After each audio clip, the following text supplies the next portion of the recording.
son altla demək olar ki, uzun illərdir rəssamlar falan əlaqəsi var. Yəni onu demək istəyirəm, hər il bizdə bir neçə sərgilər olur. Yəni burada bildiyiniz ki, 4-5 yaşından 16 yaşa kimi studiyada uşaqlar məşğul olur. Yəni ilk dəfə əsərə baxanlar, siz görürsünüz də böyük həcmdə əsərlər var. Onun neçə qaldan da bunun balaların sənətə olan münasibəti çox həm sevirlər, həm çox buna görə ki, Shakespeare sözləri istək ağlın atasın. Əgər istəməsən, sevməsən, heç onu belə böyük əsərlər işləyə bilməzsən. Və ondan da başqa burada mövzu yoxdur, azad mövzudur. Çünki hər bir uşaq özünün keçmişini taxil edir. Burada Qarabağ mövzusu var, burada Azərbaycan mənzərələri var, motivlər var. Cürbəcür, yəni həyatımızın hər bir istiqamətində çəkilən əsərlər var. Bu da bizim əlbəttə balalarımızın, uşaqlarımızın sənətə olan məhrini daha da artırır. Ondan da başqa dediyimiz kimi xalqa ölməyin ortamda, ölüm modeli qoyucu. Mən düşünürəm ki, bunların da arasında istedadlı insanlar var. Və Cənab Prezident bizim İlham Əliyev'in görüşəndə rəssama demişdi ki, bir elyalar da iyi ki, İtalyan dünyaya tanıdım. Siz de sənətkar olun, dünyaya tanıdım. Yəni ki, burada İlyalar da iyi ki, olsun. Yüzden çok burada rəssam var. Bunlara uğurlar arzu olun. Can sağlığı. İlk növbədə hamıya salamlar. Mən Əliyeva Gülarəm.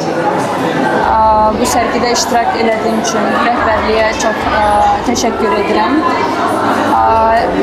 Rəsmlərim az sayda olmasına baxmayaraq hər biri ruhumu əks etdirir. İlk növbədə mənim ən sevdiyim rəsm Qarabağ atı ilə bağlı.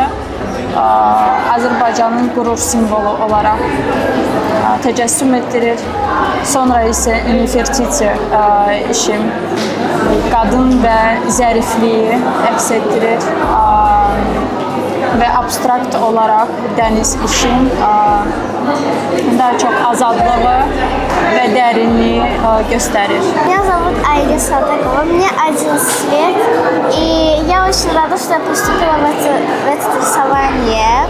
И среди этих картин у меня тоже есть две картины, вот эти вот два. И я очень рада, что я поступила. В 5 лет я нарисовала свою первую картину, и мне понравилось, я поступила в это рисование.